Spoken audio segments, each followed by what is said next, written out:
Oleh karena calon Bupati Petrus Columbus Omba secara nyata dalam tahap pendaftaran bakal pasangan calon tidak menyatakan dirinya sebagai mantan terpidana, maka Mahkamah menilai Petrus Columbus Omba tidak memenuhi syarat formil sebagai calon Bupati Bovendigul tahun 2024, dan karenanya Petrus Columbus Omba harus dinyatakan didiskualifikasi dari pemilihan Bupati dan Wakil Bupati Bovendigul tahun 2024. Dengan demikian, keputusan Komisi Pemilihan Umum Kabupaten Bovendigul nomor 287 tahun 2004 tentang penetapan pasangan calon peserta pemilihan Bupati dan Wakil Bupati Kabupaten Bovendigul tahun 2024 bertanggal 22 September 2024 dalam kurung keputusan KPU Bovendigul 287/2024 dan keputusan Komisi Pemilihan Umum Kabupaten Bovendigul nomor 288 tahun 2024 tentang penetapan nomor urut pasangan calon peserta pemilihan Bupati dan Wakil Bupati Kabupaten Bovendigul tahun 2024 bertanggal 23 September 2024, keputusan KPU Bovendigul 288/2024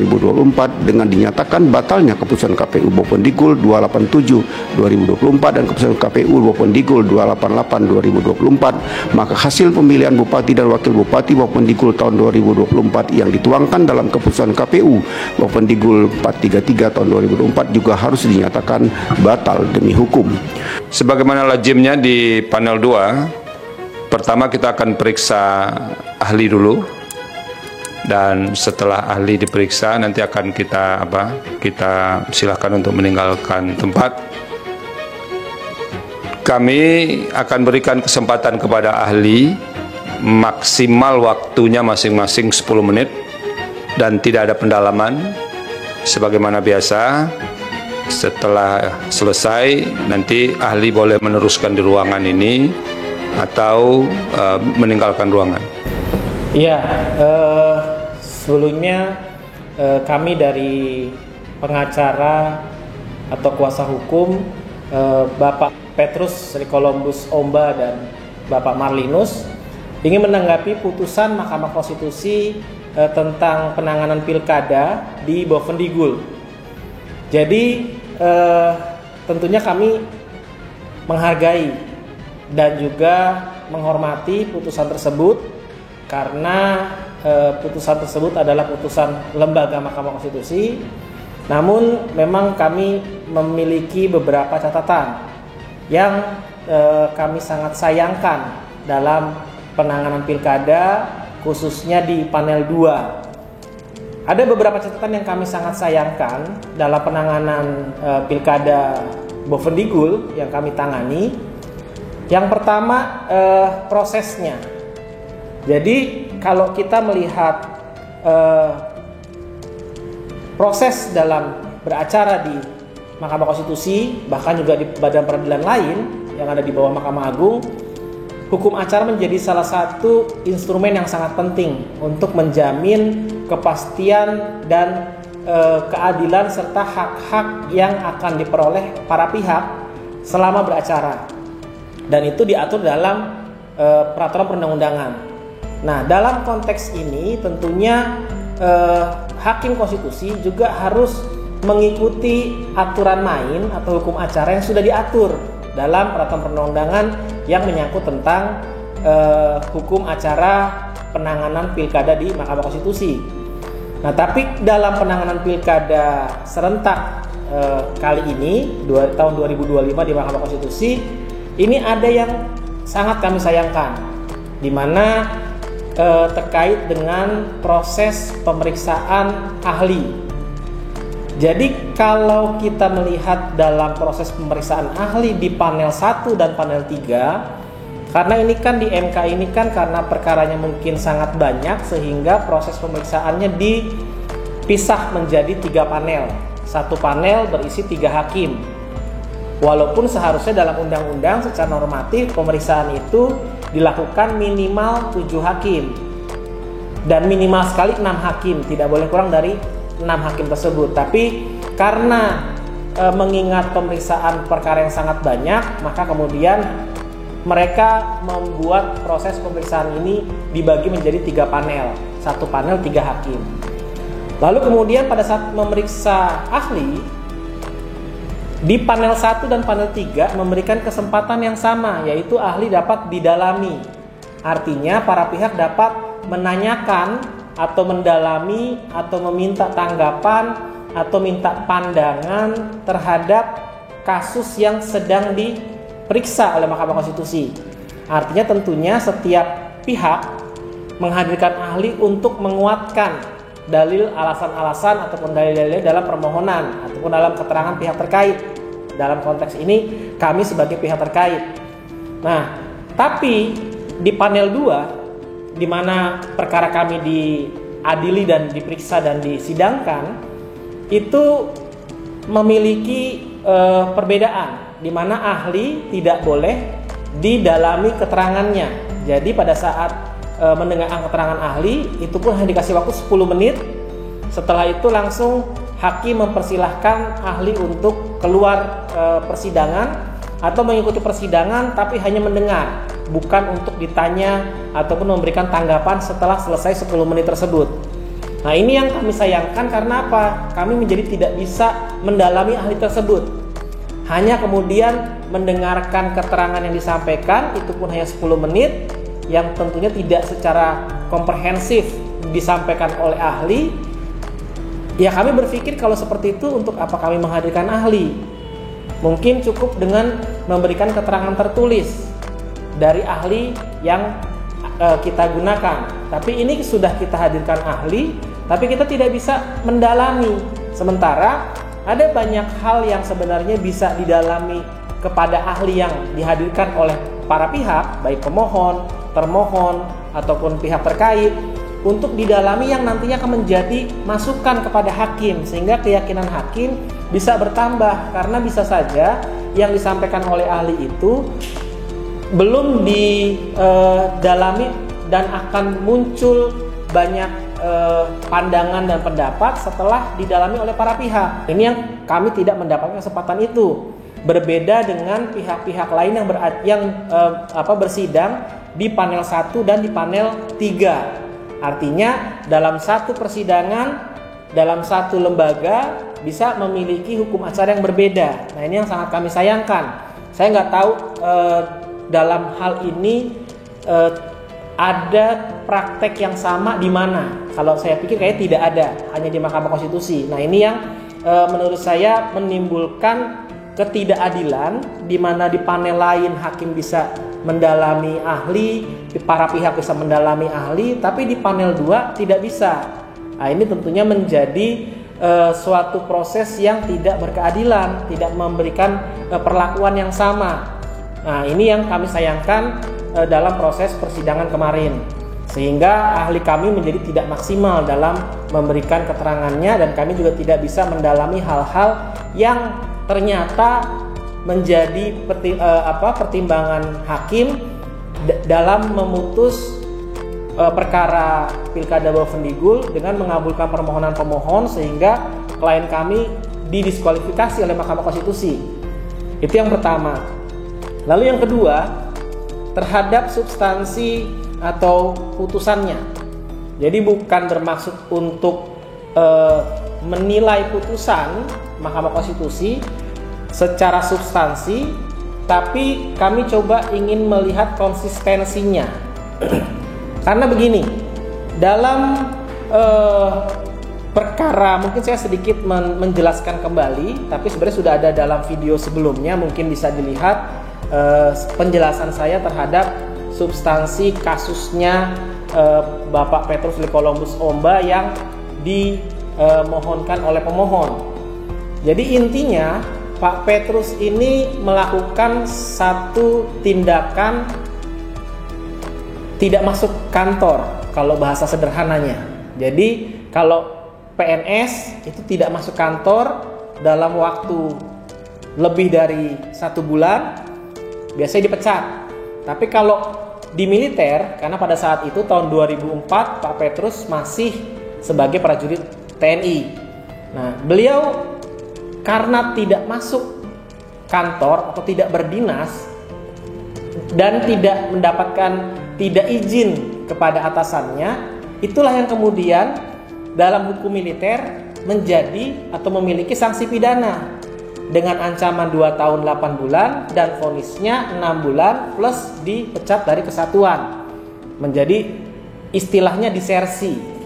Jadi bukan disersi dalam konteks penjahat perang atau penjahat militer yang melakukan tindakan kejahatan, yang melakukan tindakan perbuatan tercela, bukan, hanya karena tidak berdinas tanpa mendapatkan izin atau tanpa izin dari atasan. Nah, ini yang kemudian mendapatkan sanksi pidana. Nah, ini sudah berlaku dari tahun 2004 dan sudah dijalani sampai 2025, artinya sudah 20 tahun.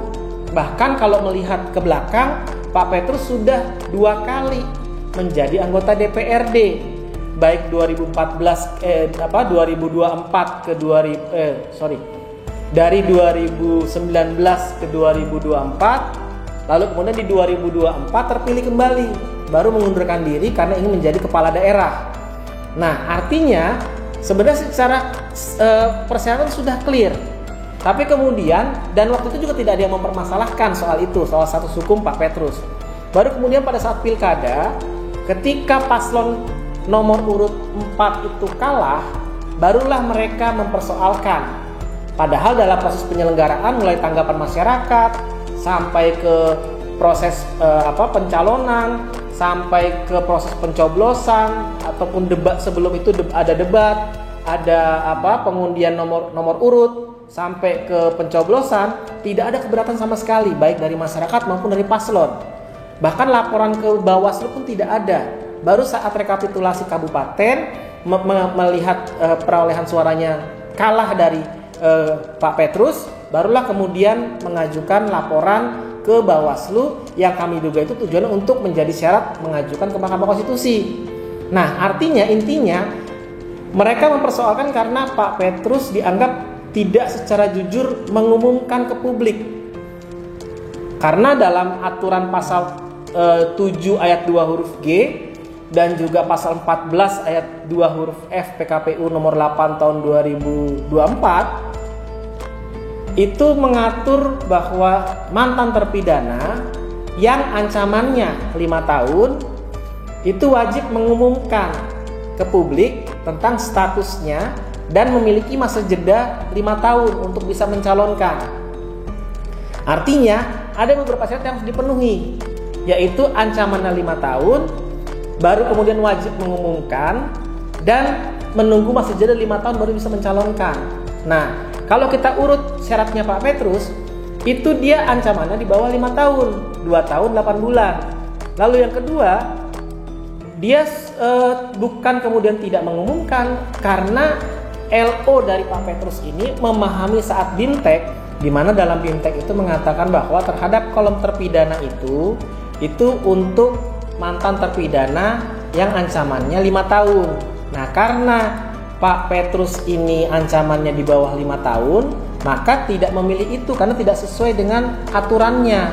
Pasal 14 ayat 2 huruf F PKPU 8 2024 dan pasal 7 ayat 2 huruf G Undang-Undang Pilkada.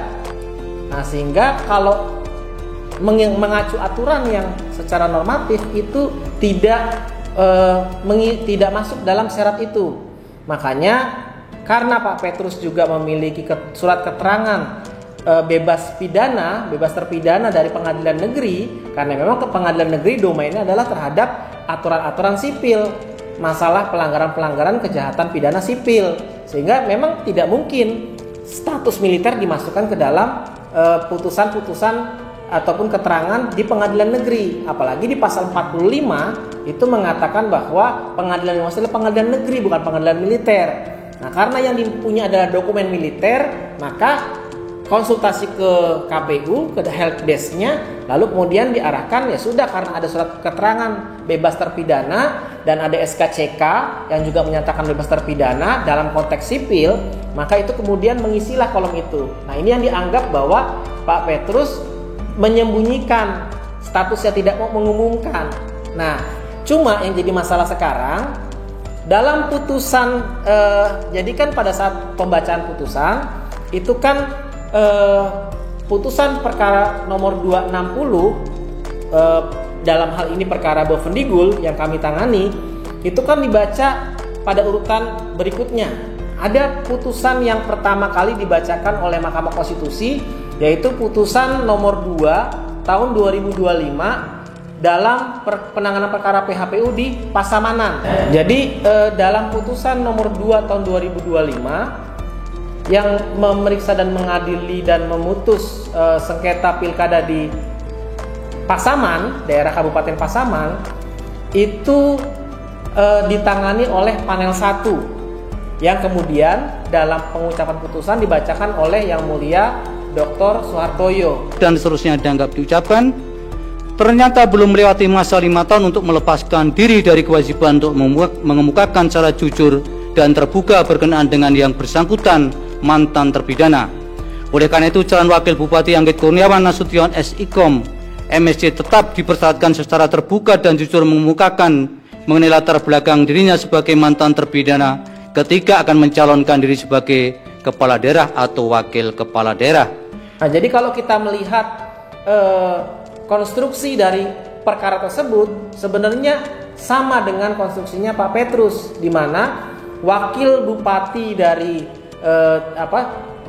di mana calon wakil bupati dari pasangan dalam pilkada Pasaman itu melakukan tindak pidana yang ancamannya di bawah 5 tahun dan sanksinya 2 bulan pidana penjara. Nah, dalam konteks ini MK mendiskualifikasi karena menurut MK itu di pertimbangan hukumnya sangat jelas sekali. Mungkin saya bacakan secara jelas bahwa Mahkamah mengatakan calon wakil bupati Anggit Kurniawan Nasution ternyata belum melewati masa 5 tahun untuk melepaskan diri dari kewajiban untuk mengemukakan secara jujur dan terbuka berkenaan dengan yang bersangkutan mantan terpidana. Jadi dalam putusan nomor 2 tahun 2025 yang dibacakan pertama kali, itu secara jelas Mahkamah memberikan tafsir bahwa ada masa 5 tahun untuk seorang mantan terpidana itu melepaskan diri dari kewajibannya untuk mengemukakan secara jujur dan terbuka. Artinya, secara penafsiran a contrario, kalau sudah lewat 5 tahun, maka dia sudah lepas dari kewajiban untuk mengemukakan secara jujur dan terbuka berkenaan dengan yang bersangkutan adalah mantan terpidana. Nah, inilah yang kemudian menjadi tidak konsisten ketika diterapkan dalam kasus yang diperiksa di panel 2. Di mana di panel 2 mengatakan bahwa karena Pak Petrus ini tidak dinilai terbukti tidak secara jujur mengumumkan statusnya sebagai mantan terpidana, maka kemudian Pak Petrus didiskualifikasi tanpa melihat jumlah suara yang diperoleh. Kalau bisa dilihat bahwa Pak Petrus memperoleh 12.739 suara. Selisihnya dengan paslon nomor 4 yang sebagai pemohon itu 50% sendiri. Mereka hanya mendapatkan 6.000 lebih suara. Nah, ini tidak diperhatikan oleh MK. MK malah kemudian hakim yang menangani perkara tersebut malah kemudian mendiskualifikasi hanya dengan dasar bahwa yang bersangkutan dianggap tidak jujur untuk mengemukakan seperti ingin menyembunyikan statusnya. Padahal kalau mengacu dalam putusan nomor 2 tahun 2025 di Kabupaten Pasaman, itu MK sendiri memberikan penafsiran bahwa ada kewajiban untuk mengemukakan secara jujur dan terbuka, tapi dengan tenggang waktu 5 tahun. Artinya kalau sudah lewat 5 tahun, maka mantan terpidana itu sudah lepas dari kewajiban itu, sehingga tidak perlu lagi mengumumkan. Itu kalau tafsir a contrario dari putusan nomor 2 tahun 2025 Kabupaten Pasaman. Nah, kenapa kemudian kok bisa berbeda? Satu lembaga, Mahkamah Konstitusi, memiliki 2 persoalan yang sama, tapi yang satu diberikan batas waktu 5 tahun di panel 1 untuk melepaskan diri dari kewajiban mengumumkan ke publik tentang status terpidananya.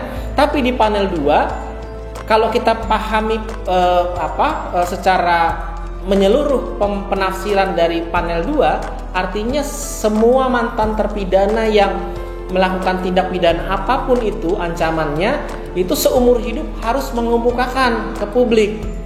Jadi bahkan harus mengungkit-ungkit masalah yang lalu, padahal di panel 1 nggak seperti itu pemahamannya. Nah, yang jadi persoalan sekarang, kok bisa ada dua putusan yang saling bertolak belakang? Artinya kami dapat menyimpulkan seandainya perkara kami ada di panel 1, mungkin perkara kami tidak diskualifikasi. Tapi karena ada di panel 2, maka perkara kami jadi diskualifikasi. Nah, ini yang jadi lucu, padahal harusnya putusan MK itu mengikat sejak diucapkan. Ketika perkara nomor 2 tahun 2025 itu diucapkan lebih dahulu, maka harusnya perkara-perkara yang berikutnya yang diucapkan tidak boleh bertentangan dengan putusan yang sudah diucapkan terlebih dahulu. Makanya ada namanya RPH. Sehingga pada saat RPH itu dilakukan, masing-masing panel mempresentasikan perkara-perkaranya, barulah kemudian mereka meng-RPH-kan. Tapi kalau seperti ini kan kami jadi menduga ini jangan-jangan tidak di-RPH-kan. Artinya RPH itu tidak melihat secara serius terhadap perkara-perkara yang diputus. Artinya kok bisa ada putusan pasaman ini kemudian memberikan batas waktu 5 tahun terhadap mantan terpidana untuk melepaskan diri dari kewajiban untuk mengumumkan secara jujur ke publik, tapi di panel di panel 2 ini tidak mengikuti tafsir itu. Lah, terus yang jadi masalah sekarang, lalu tafsirnya putusan Pasaman nomor 2 tahun 2025 itu dibuat berdasarkan kesepakatan seluruh hakim atau enggak, karena tidak ada dissenting opinion. Begitupun di perkara di putusan nomor 260 Bovendigul tidak juga ada dissenting opinion, tapi pendapatnya berbeda. Nah, ini yang harusnya menjadi pelajaran bagi Mahkamah Konstitusi. Harusnya nggak boleh seperti ini. Bagaimana mungkin ada dua putusan dalam satu lembaga yang saling kontradiksi? Apakah dalam memutus tidak di-RPH-kan terlebih dahulu, tidak dibahas terlebih dahulu, kok bisa beda? Gitu. Nah, nanti teman-teman bisa melihat sendiri, mempelajari putusan nomor 2 tahun 2025 dengan putusan nomor 260 tahun 2025. Itu yang tadi saya katakan, seandainya perkara kami di panel 1 mungkin tidak akan didiskualifikasi kalau mengacu kepada tafsiran hakim yang ada di panel 1 dalam kasus putusan nomor 2 tahun 2025 tentang Kabupaten Pasaman. Nah, ini yang kemudian harus menjadi perhatian serius. Karena apa? Karena akhirnya ada perlakuan yang berbeda terhadap kondisi yang sama-sama mantan terpidana, tapi yang satu diberikan penafsiran didiskualifikasi karena belum melewati masa 5 tahun untuk melepaskan dari kewajibannya mengumumkan ke publik, sementara yang satu sudah lewat dari 5 tahun, bahkan 20 tahun sudah berjalan, sudah menjadi anggota DPRD, tapi kemudian terhadap tenggang waktu 5 tahun untuk melepaskan kewajiban yang mengumumkan itu tidak diberikan. Artinya seumur hidup dia setiap kali mencalonkan harus terus mengemukakan tindak pidananya ini yang dilakukan hanya karena tidak masuk kantor, tidak berdinas. Nah, ini yang kemudian perlu menjadi catatan penting bagi Mahkamah Konstitusi di kemudian hari. Dan kami juga berharap sebenarnya ini perlu dikoreksi putusan ini karena tidak memberikan kepastian hukum kepada dua kondisi yang sama tapi kemudian diperlakukan berbeda.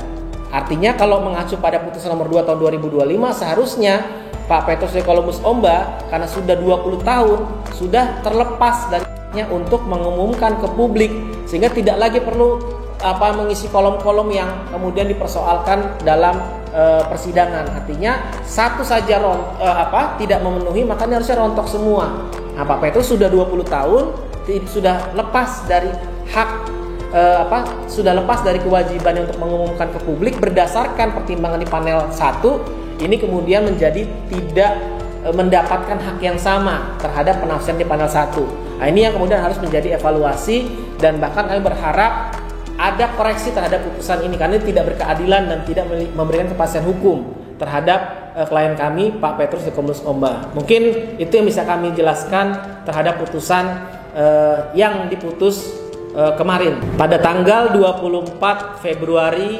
2025. Terima kasih.